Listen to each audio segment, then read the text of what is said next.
즉 송파부터 시작을 해가지고 이 인근 외곽 지역으로 조금씩 급매물들이 팔려나가고 있다라고 하는 부분들을 꼭 인지를 하셔야 되고. 안녕하세요, 닥터 부자아빠입니다. 오늘도 이제 부동산 시황에 대해서 좀 말씀을 드리려고 합니다. 부동산에 좀 관심 있은 분들은 최근에 이제 부동산 시장이 조금 바뀌었다라고 하는 그런 분위기를 아마 아시는 분들이 좀 있을 것 같고요. 근데 아직까지 내가 뭐 주택이 없으신 분들이나 부동산 시장에 좀 관심이 없으신 분들은 아직까지도 부동산 시장은 다 얼어있다, 큰 변화가 없다 라고 생각한 분들이 대다수일 겁니다. 근데 그렇습니다. 이제 부동산 시장이 이 모든 사람들이, 대다수의 사람들이 이제 부동산은 뭐가 움직이는구나, 가격이 좀 올라가는구나, 그거를 대다수의 사람들이 모두 인지하는 순간 사실은 우리가 부동산을 매수하려고 하는 타이밍 측면에서는 늦었을 확률이 높습니다. 그래서 제가 이제 어떤 중요한 사건들, 그리고 어떤 분위기, 그리고 어떤 중요한 정책들이 나올 때마다 칠판 영상을 찍는 거고요. 롱텀에 대한 예측은 아닙니다. 그때그때 숏텀에 대한 예측을 하면서 본인의 어떤 상황이 이제 사람마다 다 다를 거니까 상황에 맞춰가지고 전략을 잘 세우시고요. 좀 적극적으로 좀 대응을 해나가야 되는 시점이다 라고 좀 말씀드리고 싶습니다. 그래서 오늘 좀 드리고 싶은 말씀을 좀 요약을 해놨고요. 부동산 가격에 영향을 주는 인자라고 하면은 이제 크게 세 가지죠. 금리, 가격, 정책입니다. 이거는 뭐 제가 여러 번 말씀을 드렸고 상식적으로 이제 알 수 있는 내용이에요. 금리적인 부분을 첫 번째로 보면은 금리에 대한 고점이 좀 인식이 됐죠. 물론 이제 앞으로 한두 번 정도는 더 올라갈 수는 있겠습니다만은 작년 하반기처럼 금리를 급격하게 올리는 것은 사실상 불가능하다라고 우리가 인지를 할 수가 있습니다. 근데 아직까지 좀 금리가 좀 높잖아요. 시장을 신규로 진입하려고 하시는 분들의 입장에서, 그리고 소득이 높지 않으신 분들 입장에서는 금리가 아직 좀 높은데, 그나마 다행인 것은 이런 정책금융인 특례보금자리론이 3% 후반에서 4% 초반 정도 되는 금리 정책들이 좀 나오고 있다 라는 그런 상황이고요. 두 번째는 가격이죠. 가격이 보면은 전 고점 대비 30에서 40%, 많이 빠진 지역은 거의 50% 빠진 지역들도 있습니다. 그래서 이렇게 하락을 했죠. 가격에 대한 부분인데, 물론 이거는 상대적이에요. 이게 전 고점 대비 30%, 40% 빠져가지고 거기를 싸게 느끼는 지역들도 있고요. 40%, 심하게 50% 빠졌음에도 불구하고 아직 거기는 좀 비싸다라고 생각하는 지역도 있습니다. 그래서 시장이 지금 좀 양극화돼서 움직이고 있어요. 그래서 어떤 지역은 가격이 내렸으니까 좀 싸 보이기 때문에 매수를 하는 그런 움직임이 있고, 또 다른 지역은 가격이 이렇게 내렸음에도 불구하고 아직은 더 내려야 된다 라고 생각해서 거래가 되지 않는 지역들, 이렇게 양분화되어 있다 라고 우리가 생각할 수 있을 것 같고요. 세 번째는 이제 정책입니다. 지속적인 규제 완화. 작년 5월부터 정부가 이제 바뀌었잖아요. 새로운 정부가 출범하고 나서부터 부동산에 대해서 규제를 하는 건 없어요. 규제에서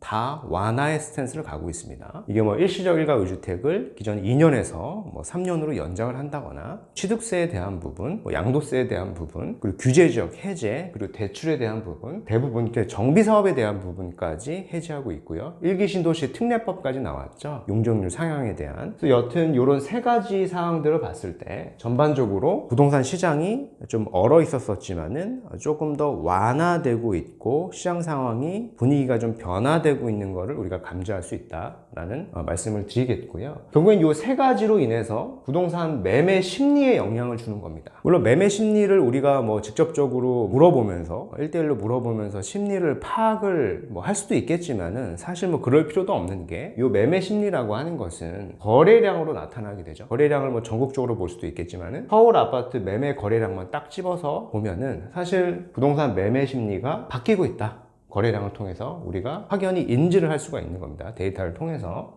보면은 이게 작년 이제 9월, 10월, 11월, 12월, 그리고 23년 1월입니다. 23년 1월에 보면은 1,100건이 넘어갔어요. 거래량이. 지금 작년 10월에 한 559건 저점을 찍고요. 요게 1,000건 이상으로 거래량이 넘어갔습니다. 부동산 매매 심리가 좀 바뀌었다라고 제가 말씀드리는 이유 중에 하나이고요. 물론 이제 이 거래량의 절대적인 수치 자체는 아직 터무니없이 낮습니다. 그래서 이 거래량이 앞으로 더 상승을 하거나 그러지 않고 지지부진하고, 만약에 다시 하락을 한다라고 하면, 제가 지난 시간에 말씀을 드렸죠. 이 강남이나 용산도 규제 지역으로 풀 수도 있다라고 말씀을 드렸어요. 근데 이게 다시 완만하게 거래량이 나오면서 일정 수준 뭐 한 5천에서 한 6천 건 가까이 이렇게 계속 증가를 한다라고 하면 평균적인 거래량이기 때문에 이런 지역들의 규제를 풀기는 좀 어려울 수도 있다라고 생각을 하시면 돼요. 그래서 이제 이렇게 거래량이 나오고 있는데 모든 지역이 다 거래가 되는 건 아니에요. 그래서 어떤 지역들이 주로 거래가 되느냐라고 봤을 때 송파구요, 강동구, 강남 3구, 강남 4구 등이죠. 이런 지역들에 지금 급매물들이 많이 소진이 됐습니다. 그래서 여기를 살려고 하는 수요자 입장에서는 집 가격이 나름 바닥이라고 인지를 하는 거예요. 아무리 그래도 이제 송파나 강동구를 살려고 하는 사람들은 소득이 좀 높고요. 그러니까 자산이 어느 정도 있으신 분들이 접근하는 분들이 많습니다. 근데 그분들 입장에서 여기를 바라봤을 때, 요 정도 가격이면 사도 괜찮겠다라고 생각을 하는 거고, 실제 거래가 이루어지고 있습니다. 그래서 급매물들이 좀 빠르게 소진이 되고 있고, 호가가 한 1억에서 2억 이렇게 상승해서 다시 나오고 있어요. 근데 호가가 상승해서 나온 것들이 또 바로바로 거래가 소진되지는 않습니다. 기존의 실거래가 최저가 찍혔던 거 급매물 정도로만 나오면 바로바로 이렇게 거래가 되는 그런 상황에 있다. 즉 바닥을 다지고 있다 정도로 우리가 확인해 볼 수 있을 것 같고요. 근데 반대로 기타 대부분의 지역들, 이제 외곽지죠. 여기는 이제 강남 4구니까 나름 이제 핵심지라고 얘기할 수 있는 거고, 기타 대부분의 지역, 외곽 지역들은 아직 대부분의 지역들이 거래 가뭄입니다. 거래가 잘 이루어지지 않아요. 그래서 이 지역들을 보는 사람들은 수요자 입장에서 봤을 때는 아직까지는 고금리가 부담인 거예요. 왜냐하면 기타 대부분의 지역들은 송파나 강동구보다 주택 가격이 많이 낮죠. 그래서 자산 소득이 높지 않은 분들이 많습니다. 그래서 여기를 살려고 하는 사람들의 입장에서 봤을 때는 사실 아직은 좀 비싸다, 그리고 금리가 좀 부담이다 라고 생각하시는 분들이 아직까지는 더 많은 것 같고요. 그래서 시장이 현재 이렇게 양분화돼서 양극화돼서 움직이고 있다라고 하는 부분을 아셔야 될 것 같고, 근데 처음에는 좀 송파만 좀 움직였다가 인근 지역, 이제 강동구까지 움직이고 있고요. 최근에 좀 모니터링 해보니까 경기도 지역에도 그래도 상위급지라고 해당할 수 있는 그런 핵심지들은 조금씩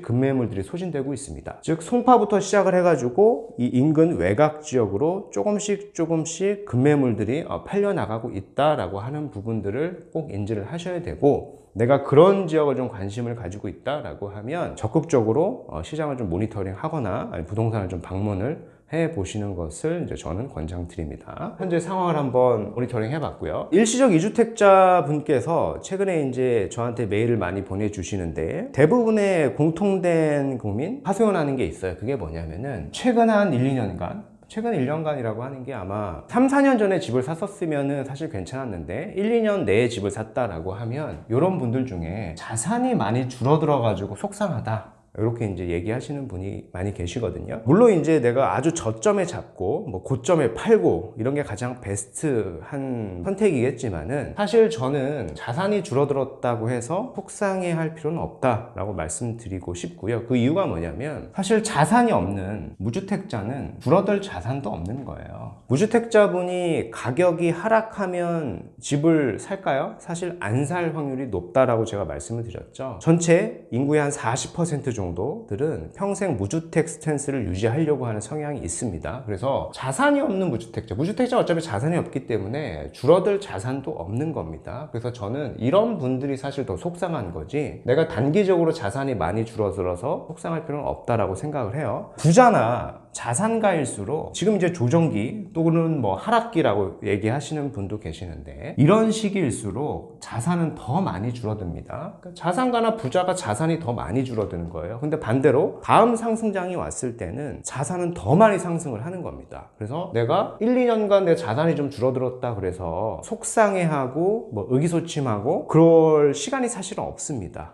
이런 상황 속에서 베스트한 솔루션, 그런 전략을 세우고 우리가 앞으로 나아가야 되는 시점이라고 좀 말씀을 드리겠고요. 가장 좋은 게 내가 일시적 2주택자라고 하면은 상해급지로 갈아타야 됩니다. 왜냐하면 다음 상승장에 더 많이 오르고요. 조정장이 지속이 된다라고 하더라도 덜 하락할 지역을 선점을 하게 되는 거고, 그렇게 돼야지만 우리가 더 큰 자산가, 이제 부자가 될 수 있는 겁니다. 상급지 갈아타기를 할 적에는 두 가지 정도를 꼭 지키셔야 돼요. 이 자산의 총 볼륨이 줄어들면 안 된다라고 제가 말씀을 수차례 드렸던 것 같고, 급지는 최소 9레벨 이상 높여야 됩니다. 뭐 한 단계 이렇게 높여서는 사실 그 효과가 크지 않을 수 있어요. 갈아타는 비용들이 많이 생기기 때문에 그렇고요. 그럼 예를 한번 들어보죠. 경기도 혹은 서울 외곽에 일시적 2주택인 분이 있다라고 치죠. 근데 이분이 원래 전고점이 한 10억이었던 주택이 최근에 가격이 많이 빠졌으니까 뭐 5억까지 줄어들었고, 전고점이 15억이었던 주택이 10억까지 줄어들었어요. 그래갖고 지금 자산이 줄어들어갖고 속상하신 건데, 뭐 이렇게 속상할 필요가 없다라고 제가 말씀을 드린 거고요. 요거를 이제 일시적 일가구 주택으로 좀 매도를 하시고 이제 상위급지로 갈아타는데, 총 볼륨,